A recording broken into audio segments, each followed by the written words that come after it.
Sinigek boten ngocapaken lampahing Gatotkaca ingkang sampun kondur dhateng ing negari Ngamarta. Nanging ngocapaken ing Klampis Ireng Kilurah Badranaya mangundi wangsa sumawana besyut. Anggenira ngrumpaka dhateng ing negari Ngamarta benjang napa. Pramila ing riku mangundi wangsa klawan besyut ngantos ngungkuraken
Jangan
Badranaya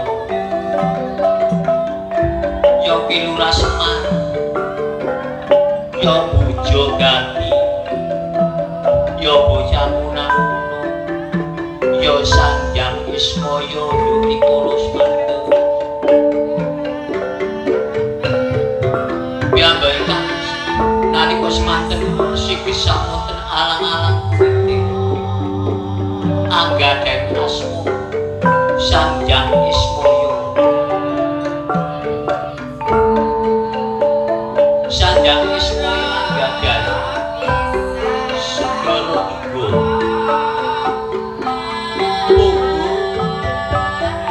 ingkang nomor setunggal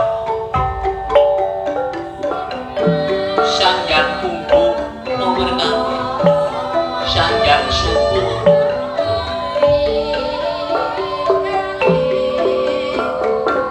lantaran menapa piyambake menika sakantos putra dewa ngantos piyambake menika gesang wonten jagat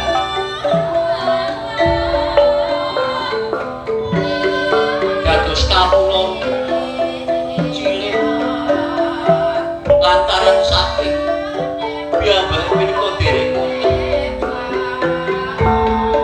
inggih menika jabatan ingkang sari kangge pangkate anamung pangkat rakyat lumrah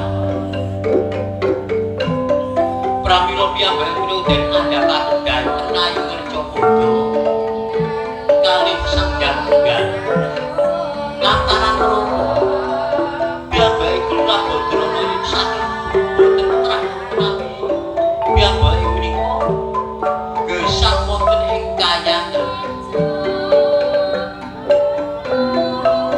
Yudhikala Semantun menika Sanjang Tunggal anggadhahi mantu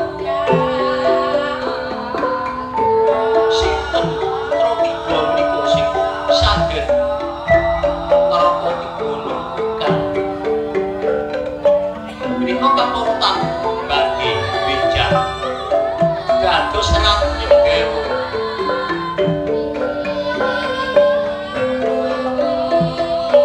putra kali saya tunggal boten pageh kaya kewajiban ingkang pageh anak Sanjang Suku pramila Sanjang Suku den jumenengan ratuning dewa kekayangan Suralaya dadine Kilura Badranaya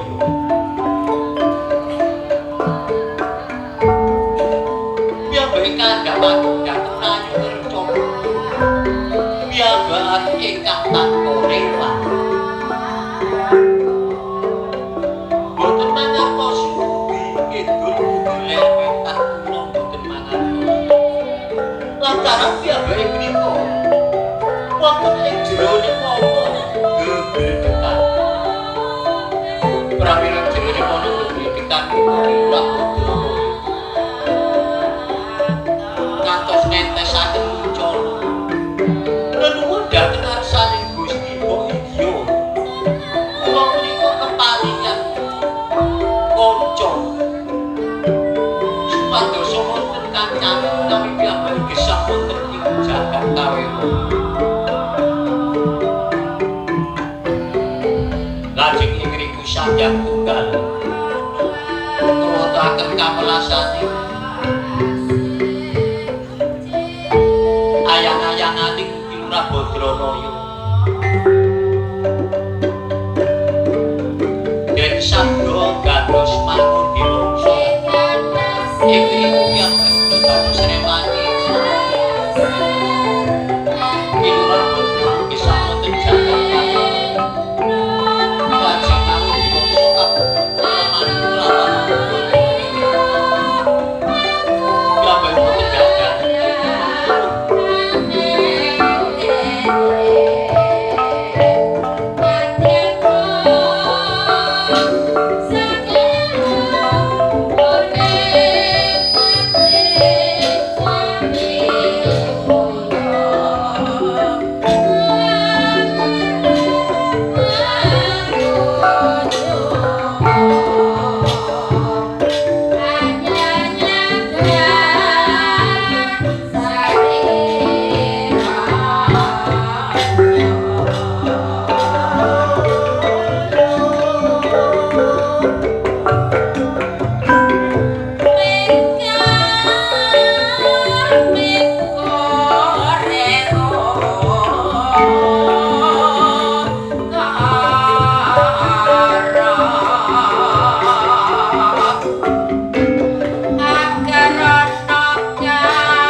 Gano, gano.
Ayo padha ati-ati sebab kon karo aku ayu padha golek pasaran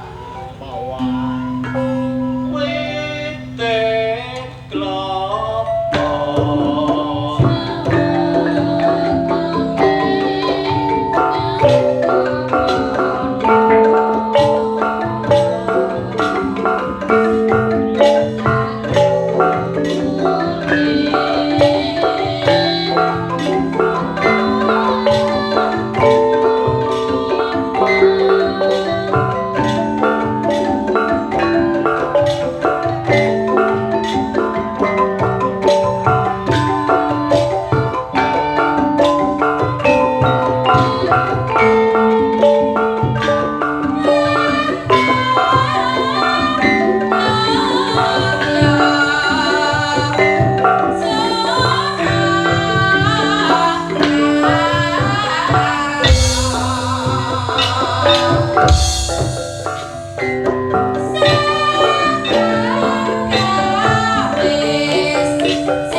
kon karo aku ditekakno menyang desa Yati Kalang Dukuh kene.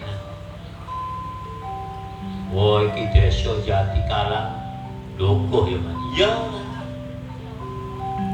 Lah iki sing nekakno kon sapa Mas Pujon. Oh iya. Lah iki margi apa Mas? Iki mahargya pernikahan. Oh ngono kemantenan ya Mas. Iya. Wes. Ya muga-muga Mas. Kemanten sakloro niku dadi keluarga sing bahagia. Dadi keluarga sing sakinah, mawaddah, warahmah. Amin. Lah kon karo aku ya ngono. Kon ora iso bantu apa-apa, mung bantu panino. Mbok ya muga-muga kemanten sakloro bisa cepet-cepet duweni momongan. Beda senenge nang wis duwe putu. Oh iya. Mulane sing tak jang-jang besut nggih Pakde. Konae mumpung Pakdemu bapakmu isih seger waras, isih kuat. Kon ngajake nang Palakrama. Palakrama niku napa? Rabi. Oh rabi. Rabi. Iya. Lah kula dereng wani ya, Pak. Kok niki wis tak jang-jang kok. Dijang-jang ya napa niki? Ya besok kok nek gelem Palakrama, tegese gelem rabi. Pak Demu iki jeneng lurah kok. Bakal tak rame-ramekno najan kon putuku sing bagus dhewe. Oh, ngono ya Pak De. Iya nak. Mulane kake kon wis golek pacangan ngono. Nggih, ngoten. Kok? Iya, Mas. Kon karo aku ditekakno rene ya ayu ngatur umpanku karo Mas Pujon. Ya, Mas. Ya orang jomblo. Ya ngatur matur nuwun dening apa kon karo aku iso dikarepno ana ing dusun Jati Kalang kene kelawan Mas Pujon. Ya nyambut gawe ayo hati-hati. Mbok menawa wae, mbok menapa ana sing arep kon karo aku iso hubungan karo Mas Pujon. Oh iya. Ngono ya, Mas. Heeh. Wong aku wis gelem main ono kulon ngono. Kulon di Mas. Iki ono gampang bola-bali aku ono gampang. Iku ya iso hubungan karo yaitu bapak jaman ono yang gampang. Gampang ono golek ngono. Tapi ya wis blak-blakan. Wayang aku ya kaya ngene. Nang wayangan gawe enak regane larang. Ya. Sing larang itu dudu aku. Panjake dia bayar 150 kalau mendeli ae. Boji aku. Ngono ya, Mas. Iya, Mas. Karepku ngono aja larang-larang. Wis 175. Berhasil muda. Tapi jauh muda-mudaan maneh. Kau popo. Ngono ya, Mas. Iya, Mas. Lah mulane kok ngatur obong panuwun kelawan Mas Pujon iso nekano kon karo aku. Lah kon karo aku. Dikokon paring-panglipur. Ngono ya, Mas. Iya. Paring-panglipur kelawan pandemen-pandemen wayang kulit begiji. Ngono. Tegese ayo diparingi seneng-seneng. Ya, Mas. Aku ya sarujuk. Iki naro kanggo bebukane. gedenya. Aku jaluk jineman uler kambang. Jineman uler kambang iku kanggo jampi saya. Sing wara sapa? Mbuh ngono. Lah, kon kok boyo apa? Aku ki sakwise ndalang iku gak kenal tangga, blas gak kenal sindir. Ngono. Iya. Gak ono nang sing rondo aku yo karo, sing perawan yo karo, sing duwe bojo aku yo karo. Pokoke wis aku wayang jangkep sindenku wis seneng. Ha iya, pokoke ngene. Aku karo iku sing adek-adek sapa enggak? Aku yen wis kapok nak aku gak adek-adek sinden. Lah apa? Wis kata cerita nak pokoke wis aku kapok. Kapok lombok. Oh, Pakde karo kapok, Bang. Iya. Ya. Monggo. Jineman uler kambang kangge jampi saya. Monggo, Bu.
Nggih niki wonten pamundutan. Oh nggih, monggo.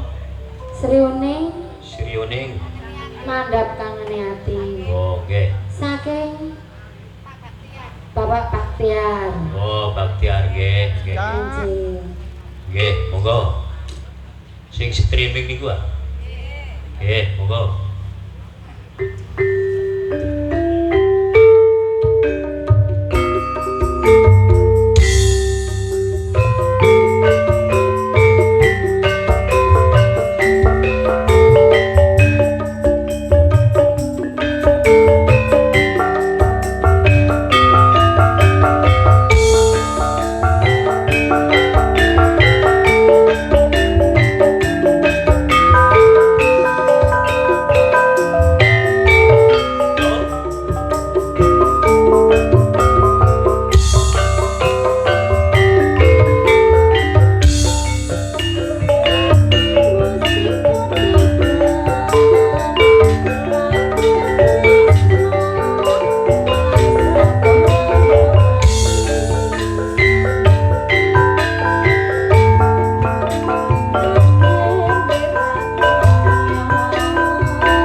Baktiar.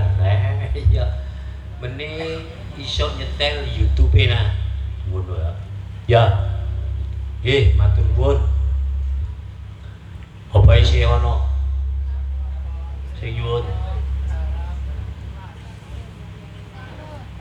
Apa? Kula badhe. Apa, Sur? Kula tak nyuwun dhewe. Ngene nah. Kon njaluk ya oleh. Mumpung iki waktune jek dawa. Jam piro, Mas? Jam piro? Setengah siji. Setengah siji. Oh, jek dawa. Iya. Mangane seneng-senengno. Lah iki gak oleh buyar peteng-peteng kok nah. Gak oleh peteng-peteng. Alang Padang. Jam piro? Setengah 5. Oh, ngono. Iya tak turuti kok nanggap jare ya apa sih. Wah, nek gak dituruti gak kebayar, Mas. Iya. Ya. Kon dole? Aku tak njaluk bengawan sore, Pak. Jula-juli sing bengawan sore enak, Pak. Bengawan sore. Sore yo sono. Monggo. Bengawan sore.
Ojo nglarut-ngarut. Kon seneng ya senengo. Ngaine ngono kewajibanmu isih dawa. Oh, ngono. Lah ya apa gak ngono? Oh iya, jare mau cek sore, Mas. Jare cek sore setengah siji. Kalung gending iki mang 10 menit. Ya, nah, ngene ya, Juk. Kon karo aku saiki kewajibane kon karo aku kewajiban sopan menyang negara Ngamarta lho. Oh. Nang Ngamarta bendaramu saiki lak ya kate duwe gawe. Wo ngono ya, Mas. Iya, Nak. Iya rek sampe lagi. Mulane aja nganti diarep-arep karo bendara. Ngaile ngono kon karo aku iki jeneng Panakawan. Sadurunge duwe gawe iku kon karo aku mestine wis ana kono nak ngrewang-ngrewangi wis barang. Nggih, Pak Dik. Mulane aja nganti kedaluwarsa. Mudak dadi pengarep-arepe bendaramu Pandhawa. Kira-kira kon karo aku cek gak oleh paido kerawan bendara. Oh iya. Rang joglo yo nganut karo manggeremu ae. Kira-kira yo apa benere? Nek kaya mamaku mangu diwangsa bosut ayo padha denggalno lumampah menyang negara Ngamarta mendah dene. Senenge tekanmu karo aku iki lho. Daruwa nira semar ingkang badhe sowan dhateng negari Ngamarta iki.